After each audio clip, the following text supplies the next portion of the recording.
Bonjour à tous, que le Seigneur vous bénisse ce matin. Nous voici encore ce matin dans la présence de notre Dieu pour partager sa parole.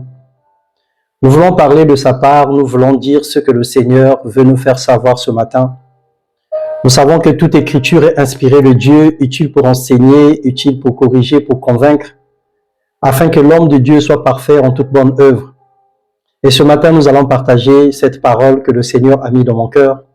Père, je te rends grâce et je te remercie parce que ta parole est une lampe à nos pieds. Ta parole est un médicament pour nos âmes. Ta parole est une épée à double tranchant. Ta parole vient pour nous corriger. Ta parole vient pour nous instruire. Ta parole vient pour apporter un plus dans nos vies. Et nous voulons que la gloire te revienne au travers de tout ce que nous allons partager ce matin. Et nous prions que le Saint-Esprit renouvelle en nous l'intelligence, la sagesse. Que le Saint-Esprit se manifeste au milieu de nous afin que ce que nous aurons écouté, ce que nous allons lire ce matin, que cela puisse produire en nous des fruits dignes de la repentance, que cela soit à l'intérieur de nous esprit et vie, et que nos âmes grandissent, que nos âmes s'affermissent du jour au jour, dans le nom puissant de Jésus-Christ. Amen, amen, amen. Donc ce matin, nous allons parler de la parole de Dieu, et le thème de notre méditation, il est tout simple. Nous allons parler du vocabulaire. Ouais, certaines personnes vont dire, c'est quoi encore ce thème? Le thème de notre méditation, c'est le thème de notre exhortation ou encore notre prédication ce matin, c'est le vocabulaire. Le dictionnaire français définit le vocabulaire comme étant un ensemble des mots. Ensemble de mots ou des termes propres à une science, des termes propres à une culture, propres à un groupe ou des termes propres à un contexte. Donc, l'ensemble des termes, l'ensemble des mots que nous allons donner à un terme, c'est ça qu'on appelle le vocabulaire. Alors, en quoi cela est important pour nous ce matin et en quoi cela est en rapport avec une prédication ce matin? Nous allons lire dans Psaume le chapitre 33 à partir du verset 1, je vais lire au nom de Jésus.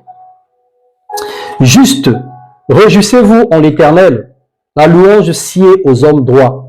Célébrez l'Éternel avec la harpe, célébrez-le sur le luth à 10 cordes. Chantez-lui un cantique nouveau, faites retentir vos instruments et vos voix, car la parole de l'Éternel est droite et toutes ses œuvres s'accomplissent avec fidélité. Il aime la justice et la droiture, la bonté de l'Éternel remplit la terre. Les cieux ont été faits par la parole de l'Éternel et toute leur armée par le souffle de sa bouche. Amen, amen. La Bible déclare qu'au commencement était la parole et la parole était avec Dieu et toutes choses furent créées par la parole de Dieu. Le Seigneur a créé le monde en 6 jours et dont l'être humain fut la dernière œuvre de sa création. Et lorsqu'il a créé l'homme, l'être humain, je vais dire, c'est l'unique être qui se ressemble à Dieu, qui a les caractéristiques de Dieu et dont la faculté de parler. Le Seigneur a mis à l'intérieur de nous sa parole, parce qu'il a mis en chaque homme la pensée de l'éternité. Chaque homme qui est conduit par Dieu parle comme Dieu. Chaque homme qui est conduit par Dieu marche comme Dieu. Chaque homme qui est conduit par Dieu voit des choses comme Dieu voit. Et la manifestation de la présence de Dieu à l'intérieur de nous, parmi les manifestations, je vais dire, il y a la faculté de parler. Dieu a donné à l'homme la capacité de parler. Au commencement, Dieu avait simplement par la parole créé toutes choses. Il a ordonné et plusieurs choses ont vu le jour. Alors, en tant qu'être humain, en tant qu'enfant de Dieu, nous avons cette faculté de créer des choses au travers de la parole. Et la Bible dit que la vie et la mort sont au pouvoir de la langue. Notre langue a la capacité de donner la vie, mais aussi de donner la mort. Alors, pourquoi nous parlons du vocabulaire? Parce que nous avons dit que le vocabulaire était l'ensemble des mots de notre bouche. Et donc, tout ce qui sort de notre bouche ont la capacité de donner la vie ou de donner la mort. D'où nous avons développé ce thème comme étant le vocabulaire ou encore les paroles de notre bouche. Que disent ta bouche? Que sort de ta bouche? Qu'est-ce que tu confesses tous les jours? Qu'est-ce que tu proclames tous les jours? Qu'est-ce que tu racontes tous les jours? Qu'est-ce que ta bouche annonce tous les jours? Et c'est là où nous allons comprendre ce matin le but pour lequel un enfant de Dieu ou un être humain doit avoir un vocabulaire aisé, un vocabulaire qui se ressemble au vocabulaire de Dieu, un vocabulaire qui se ressemble à la parole de Dieu ou qui est égal au vocabulaire de la parole de Dieu. Si nous voulons faire des miracles, si nous voulons créer comme Dieu a créé, parce que Dieu nous a donné la capacité d'appeler à l'existence des choses qui n'existaient pas. Dans Romains 8, il est écrit que la création toute entière attend avec un ardent désir la manifestation des fils de Dieu. Alors tu es fils de Dieu, je suis fils de Dieu, tu es fille de Dieu et le Seigneur nous appelle à manifester sa gloire. Le monde attend cette manifestation et cette manifestation, elle va arriver au travers de nos œuvres, au travers de nos actes, au travers de nos déclarations et au travers de la puissance de Dieu qui se révèle ou qui se manifeste à l'intérieur de nous. Dans Jacques 3, nous allons lire à partir du verset 1. Mes frères, qu'il n'y ait parmi vous qu'il n'y ait pas parmi vous un grand nombre de personnes qui se mettent à enseigner. Car vous savez que nous serons jugés plus sévèrement. Nous branchons tous de plusieurs manières. Si quelqu'un ne branche pas en parole, c'est un homme parfait, capable de tenir son corps en bride. Si nous mettons le mort dans la bouche des chevaux, pour qu'ils nous obéissent, nous dirigeons aussi leur corps tout entier. Voici même les navires qui sont si grands et que poussent les vents impétueux sont dirigés par un très petit gouvernail au gré du pilote. De même, la langue est un petit membre et elle se vante des grandes choses. Voici comme un petit feu peut embraser une grande forêt. La langue aussi est un feu, c'est le monde de l'iniquité. La langue est placée parmi nos membres, souillant tout le corps et enflammant le cours de la vie, étant elle-même enflammée par la géhenne. Ça, c'est la déclaration de l'apôtre Paul par Jacques, qui nous enseigne et qui nous parle de notre langue. Et nous savons que lorsque nous exprimons les paroles de nos bouches, le vocabulaire, il s'exprime au travers de la bouche. Il s'exprime au travers, c'est vrai aussi, de l'écrit, mais nous parlons plus de la langue, ce que nos bouches racontent. Le navire, aussi grand qu'il est, qui contraint les vents impétueux, les vagues et autres, mais est dirigé par un petit instrument qu'on appelle le gouvernail, qui on peut dire qui est le volant ou le guidon du navire, aussi grand que le navire peut être. Nous connaissons tous, nous voyons des paquebots, nous avons vu Titanic, nous connaissons à peu près la taille de ce navire qui fait plus de 300 mètres de large. Cette machine est dirigée par un petit gouvernail qu'à peine le pilote le tient par ses deux mains. Et la Bible compare le gouvernail à notre langue. La Bible dit même que un petit feu peut embraser toute une grande forêt. Nous avons vu, lorsqu'il y a eu des incendies, un petit mégot de cigarette a causé des incendies jusqu'à plusieurs centaines d'hectares, des forêts qui ont été embrasées. Parce qu'un conducteur mal intentionné qui a jeté simplement un mégot de cigarette, mais qui a créé des dégâts. Alors de même, la langue, notre langue tient nos corps. Notre langue se vante des grandes choses. Notre langue a la capacité de créer, de détruire, de faire des grands dégâts. Et c'est ainsi que le Seigneur ce matin attire notre attention sur l'usage de notre langue, le vocabulaire que nous avons, le vocabulaire que nous tenons. Parce que notre vocabulaire, l'ensemble des mots qui se trouvent dans nos bouches correspond à notre éducation, correspond à ce que nous écoutons, correspond au milieu que nous fréquentons, correspond aux choses que nous vivons.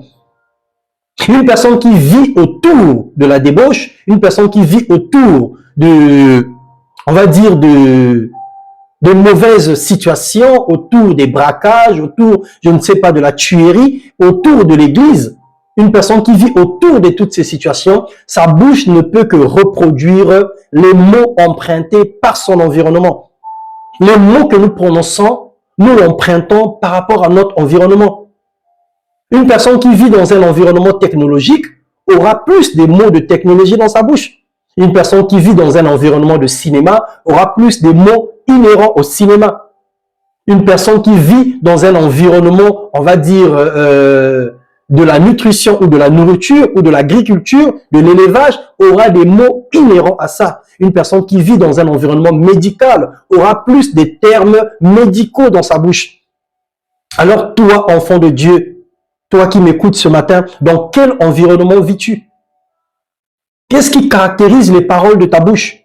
Les mots que tu sors tous les jours, tes déclarations, est caractérisé par quoi? Qu'est-ce qui influence ta vie? Qu'est-ce qui influence ton environnement? Ou de quoi est fait ton environnement? Et de quoi est composé ton vocabulaire? Les paroles de ta bouche, d'où les tiens-tu, ces paroles?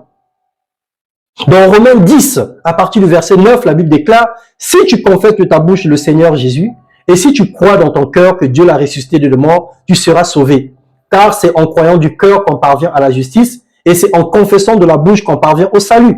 Selon l'Écriture, quiconque croit en lui ne sera point confus. » Et ce qui nous intéresse, c'est le verset 10. « C'est en croyant du cœur qu'on parvient à la justice, et c'est en confessant de la bouche qu'on parvient au salut. » Et nous savons que le salut s'étend dans plusieurs domaines. Il y a le salut de la vie éternelle, le salut de la guérison, le salut de la prospérité, le salut de la longévité. Le salut, c'est l'action d'être sauvé, sauvé dans un domaine particulier. Alors, on peut avoir le salut de la vie éternelle en croyant en Jésus-Christ comme notre Seigneur et Sauveur. On peut avoir le salut de la parfaite santé en croyant que Dieu est capable de nous guérir. On peut avoir le salut de la longévité en menant une vie sobre et en croyant qu'on peut vivre longtemps. On peut avoir le salut d'un travail équilibré parce que nous croyons et que nous avons mis tout ce que nous avons en notre pouvoir pour pouvoir travailler et réussir.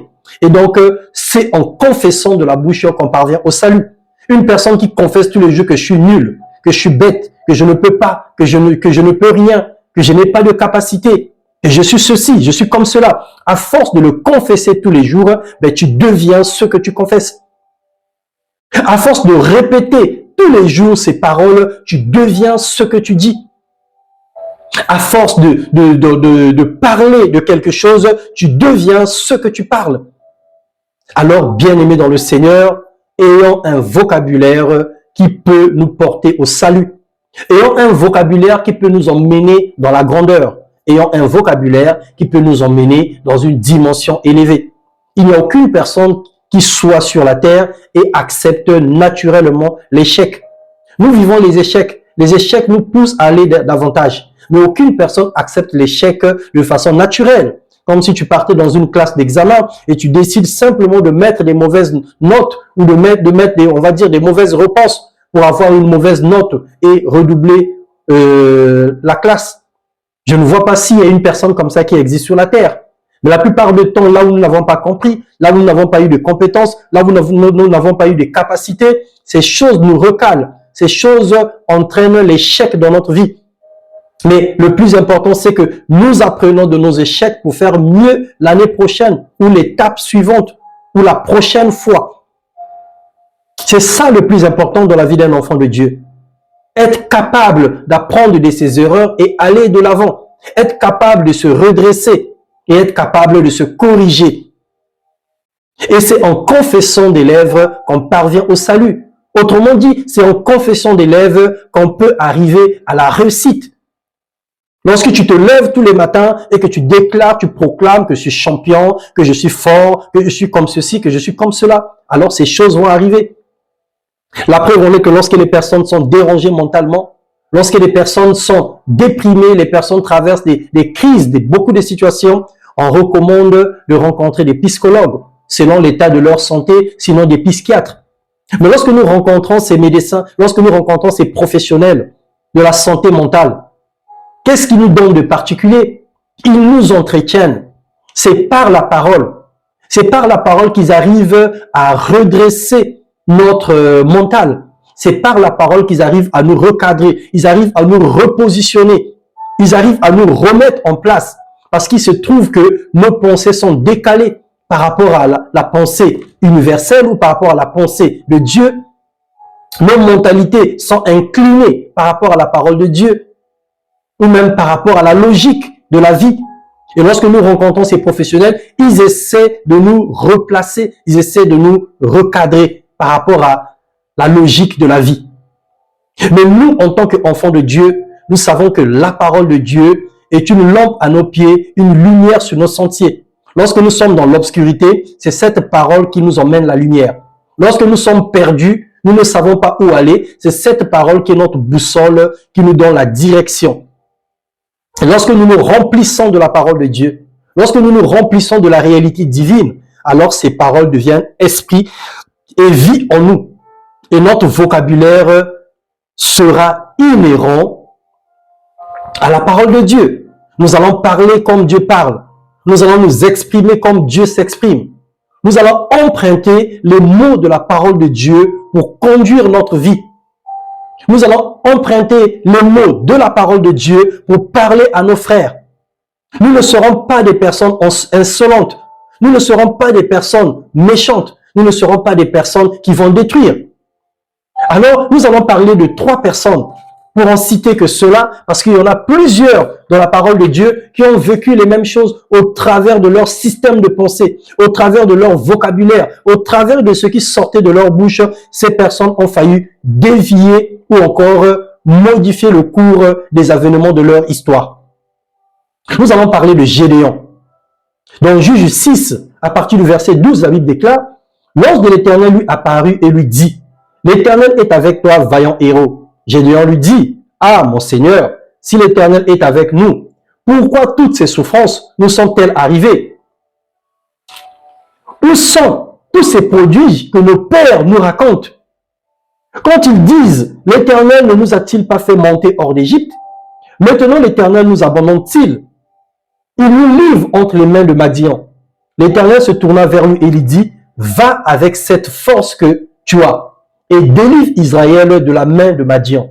N'est-ce pas moi qui t'envoie? » Gédéon lui dit, « Ah, mon Seigneur, avec quoi délivrerai-je Israël? Voici ma famille est la plus pauvre en Manassé et je suis le plus petit de toute la maison de mon père. » L'Éternel lui dit, « Mais je serai avec toi et tu battras Madian comme un seul homme. » Gédéon lui dit, « Si j'ai trouvé grâce à tes yeux, donne-moi un signe pour montrer que c'est toi qui me parles. » Bien-aimé dans le Seigneur, tu as l'opportunité de discuter avec Dieu.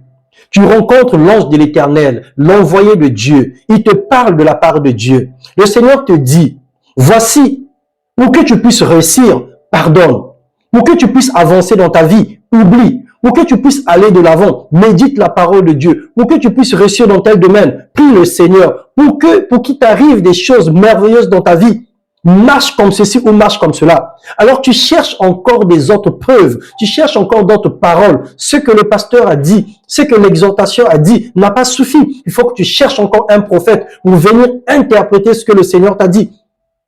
Gédéon a failli compliquer sa vie en posant tellement de questions. En compliquant tellement l'ange de Dieu. Le Seigneur lui dit, je t'appelle vaillant héros, non pas parce que tu as des muscles, non pas parce que tu es petit, mais à cause de ma présence à l'intérieur de toi. Parce qu'il faut savoir que chaque homme avec Dieu forme la majorité. Lorsque chaque homme marche avec le Seigneur, tu formes la majorité. C'est la plus grande force du monde entier. Aucune personne ne peut battre Dieu. Alors lorsque tu es avec Dieu, tu deviens le plus fort du monde. Et le Seigneur dit que tu battras Madian comme un seul homme. Ça n'a pas suffi. Leur grand-père, leur père avait raconté que Éternel Dieu avait délivré Israël de la main des Égyptiens. Malgré tout ce qu'on avait raconté, malgré les paroles qu'ils avaient écoutées, mais ils avaient toujours le doute. Ils ne croyaient toujours pas que le Seigneur était capable de l'utiliser. Il a commencé à regarder sa condition physique, qu'il était petit, sa famille était la plus petite et il était le plus pauvre, il ne savait pas parler, il ne pouvait pas, avec quoi il pouvait délivrer Israël. Il regardait entre ses mains, c'était qu'un simple paysan qui battait le front, mais il s'est dit, mais c'est pas possible, ce que le Seigneur me dit, est-ce que je suis capable de le faire? Bien-aimé dans le Seigneur, si tu veux réussir dans ta vie, emprunte le vocabulaire de Dieu. Lorsque le Seigneur te dit que tu es puissant, accepte que tu es puissant et confesse que tu es puissant. Lorsque le Seigneur te dit que tu as la victoire, accepte la parole de Dieu, emprunte le vocabulaire de Dieu et confesse que tu as la victoire. Et c'est comme cela que tu pourras aller de l'avant. Et donc, Gédéon, après avoir compris, après avoir accepté la volonté de Dieu, et nous savons ce qui s'est passé dans la suite de l'histoire. Gédéon a même imaginé d'aller avec un grand nombre de gens pour aller combattre. Le Seigneur a dit non, tu vas encore diviser. Le Seigneur a ramené le peuple à un petit groupe qui est parti battre Madian pour montrer sa grandeur et sa puissance. Et nous avons encore un autre homme dans la parole de Dieu. Nous avons Moïse. Moïse dans Exode 6. Le Seigneur rencontre Moïse dans le buisson ardent.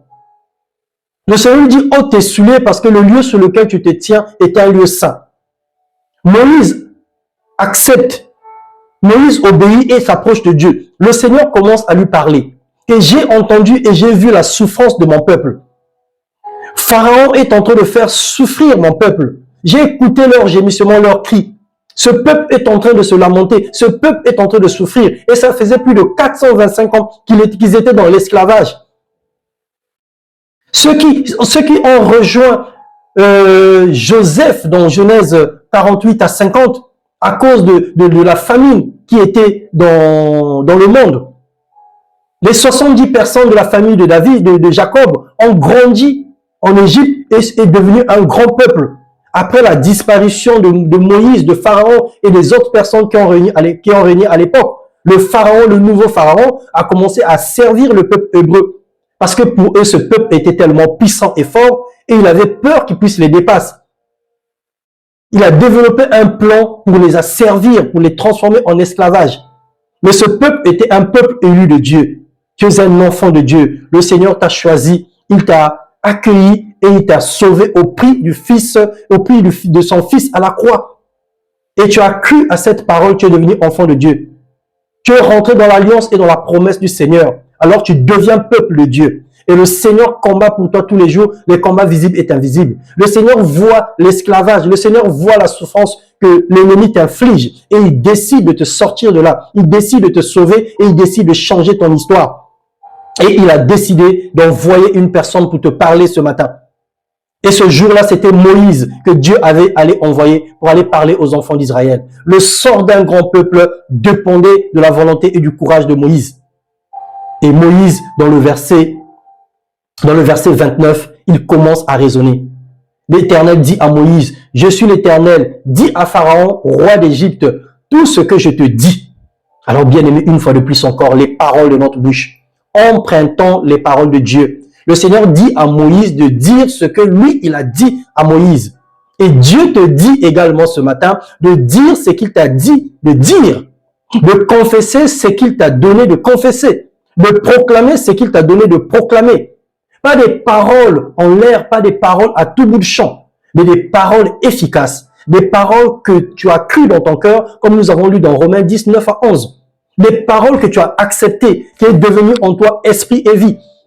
Ces paroles dont tu as cru et dont tu confesses que c'est la vérité. Le Seigneur te dit simplement de dire ce que lui t'a dit de dire. Le Seigneur ne te dit pas d'aller dire ce que tu as compris. Le Seigneur ne te dit pas d'aller dire ce que toi tu imagines. Le Seigneur ne te dit pas de dire ton expérience. Le Seigneur te dit de dire ce que lui il t'a dit. Alors qu'est-ce que Dieu t'a dit? Quelle est la parole que Dieu a mis à l'intérieur de toi? Quelle est la parole qui accompagne ton existence? Quelle est la parole qui accompagne ta vie? Quelle est la parole que Dieu a déposée dans ton cœur? Certainement par une consécration, certainement par une parole de connaissance, par une prophétie. Lorsque le Seigneur t'a appelé, lorsqu'il t'a choisi, qu'est-ce que le Seigneur t'a dit? Qu'est-ce qu'il avait mis dans ton cœur? Qu'est-ce qui t'avait convaincu de venir à Christ? Alors, reviens à cette parole. Repense à cette parole et crois en cette parole.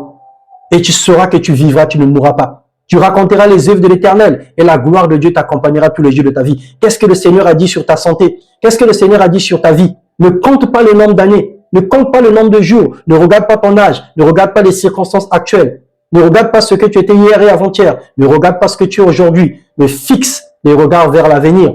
Fixe les regards vers ce que Dieu t'a dit. Et le Seigneur a dit à Moïse, dans le verset 30, et Moïse répondit, en présence de l'Éternel, voici, je n'ai pas la parole facile. Comment Pharaon m'écouterait-il? Le Seigneur te dit simplement de dire ce que lui t'a dit, et toi tu réponds à Dieu que tu ne sais pas parler, que tu n'as pas la langue facile et tu ne sauras pas comment parler à Pharaon. Alors, l'Éternel Dieu est-il un menteur? L'Éternel Dieu n'a-t-il pas la puissance pour te délier la langue, pour te donner la capacité de t'exprimer, pour te donner la capacité de bien parler? Dieu n'a-t-il pas la capacité? Alors la Bible dit que ces choses nous ont servi d'exemple. Si Gédéon a vécu le doute, si Moïse a vécu le doute, pour que toi et moi, que nous ayons du cran, le courage de se lever et de parler pour ne pas faire les mêmes erreurs que eux, ils ont failli faire. Le Seigneur a eu une alliance particulière avec ces personnes. Dans la patience de Dieu, Dieu les a conduits jusque dans les discussions afin que la chose arrive. Mais je ne pense pas que le Seigneur prendra encore le temps d'avoir des discussions comme il a eu avec Gédéon, comme il a eu avec Moïse à ton sujet. Et nous allons prendre la dernière personne, c'est Jérémie. Dans Jérémie 1, l'Éternel appelle Jérémie. La Bible déclare, la parole de l'Éternel me fut adressée en ces mots. Avant que tu eusses formé dans le ventre de ta mère, je te connaissais. Avant que tu fusses sorti de son sein, je t'avais consacré, je t'avais établi prophète des nations. Je répondis, ah Seigneur l'Éternel, voici je ne sais point parler, car je suis un enfant. Toujours, je ne sais pas parler, car je suis un enfant. Et l'Éternel me dit, ne dis pas que je suis un enfant, car tu iras vers tous ces autres de qui je t'enverrai. Et tu diras tout ce que je t'ordonnerai. Ne le crains point, car je suis avec toi pour te délivrer, dit l'Éternel. Puis l'Éternel entendit sa main et toucha ma bouche. Et l'Éternel me dit, voici je mets mes paroles dans ta bouche. Regarde, je t'établis aujourd'hui sur les nations et sur les royaumes pour que tu arraches et que tu abattes, pour que tu ruines et que tu détruises, pour que tu bâtisses et que tu plantes.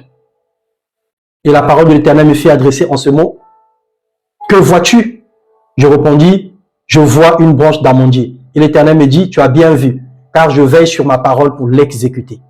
Bien-aimé dans le Seigneur, notre Dieu veille sur sa parole pour l'exécuter. Assurément, tu traverses les mêmes situations que Moïse, les mêmes situations que Gédéon, les mêmes difficultés que Jérémie, et que tu t'es dit que tu es incapable, tu ne peux pas parler, tu es incapable de reproduire la parole de Dieu, de la confesser, de la vivre dans ta vie, et que tu regardes que ta vie est décalée par rapport à la parole de Dieu.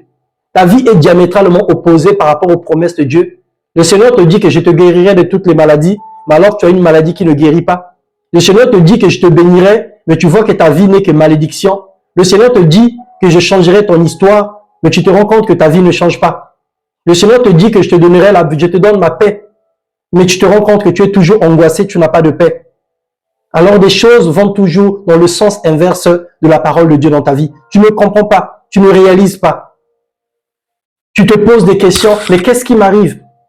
Mais qu'est-ce que ça veut dire cela? Le Seigneur te dit ce matin, emprunte la stratégie de la parole de Dieu. Emprunte la parole de Dieu pour changer ton histoire. Dieu a la capacité de faire ce qu'il a dit dans ta vie. Dieu n'est pas un homme pour mentir, ni un fiston pour se repentir. De la même manière qu'il a convaincu Gédéon et qu'il lui a donné la force, il lui a appelé vaillant héros. De la même manière que Dieu a envoyé Aaron pour venir soutenir Moïse dans sa détresse et dans son incapacité, de la même manière que Dieu a touché la bouche de Jérémie pour remplir sa vie de puissance et de feu, afin qu'il arrache, afin qu'il abatte, afin qu'il soit capable de rebâtir, afin qu'il soit capable de ruiner, afin qu'il soit capable de lutter de toutes ses forces. Le Seigneur promet de faire pareil pour toi ce matin. Accepte la parole de Dieu. Change ton vocabulaire. Change ton langage. Modifie les paroles de ta bouche. Emprunte les mots de la parole de Dieu. Emprunte les mots de foi. Emprunte les mots de puissance. Parle comme Dieu parle. Parce que Dieu t'a donné la capacité d'appeler à l'existence des choses qui n'existaient pas. Confesse la vérité. Ne crois pas à la réalité, mais crois à la vérité. La vérité, c'est que l'Éternel est ton guide. De qui auras-tu peur? L'Éternel est ton berger. Tu ne manqueras de rien. C'est ça la vérité. La réalité, c'est qu'aujourd'hui, tu n'as rien en poche. Tu es rempli de dettes et que tu n'arrives pas à rembourser ton crédit. La réalité, c'est que tu as mal et que tu as pris tous les médicaments, tu as rencontré tous les spécialistes mais tu n'arrives toujours pas à trouver la guérison. La réalité, c'est que tu rencontres une difficulté et tu ne sais pas comment t'en sortir. Mais la vérité, c'est que Dieu qui a délivré les amis de Daniel dans la fournaise ardente, lui qui a délivré Daniel dans la fosse au lion, il est le même hier, aujourd'hui et éternellement, et il a la capacité de te délivrer. L'éternel Dieu, la vérité c'est que l'éternel Dieu est celui qui te garde, est celui qui veille sur toi, qui pourvoit à tous tes besoins. Il dit que les lionceaux éprouvent de la disette et de la faim, mais ceux qui se confient en l'éternel sont privés d'aucun bienfait. Les oiseaux dans le ciel ne sèment ni ne moissonnent, mais ils ont de la nourriture tous les jours. À combien plus forte raison, toi qui es un enfant de Dieu, créé à son image et à sa ressemblance, toi qui es aimé de l'éternel, il dit, pour l'amour de moi, dit l'éternel, je te ferai du bien. Je te rassasierai de longs jours et je te guérirai. Alors, bien-aimé dans le Seigneur, il n'y a pas une autre révélation qui va venir du ciel, où le ciel va se déchirer en deux, la voix va se faire entendre, comme le son d'un tonnerre, le son des tonnerres pour venir te convaincre. Il n'y aura pas une prophétie particulière ou spéciale conçue uniquement pour toi, pour te dire que le Seigneur est puissant et il veut changer ton avenir, il veut changer ton histoire. Il n'y en aura pas d'autre. 2 Timothée 3,16 nous dit, toute écriture est inspirée de Dieu. Et cette écriture est utile pour enseigner, utile pour corriger, utile pour instruire, afin que l'homme de Dieu soit parfait en toute bonne œuvre. C'est cette parole dont nous avons besoin. C'est ça qui produit le miracle. Le miracle, c'est la rencontre de ta foi avec la parole de Dieu et qui produit quelque chose de surnaturel. C'est ça le miracle.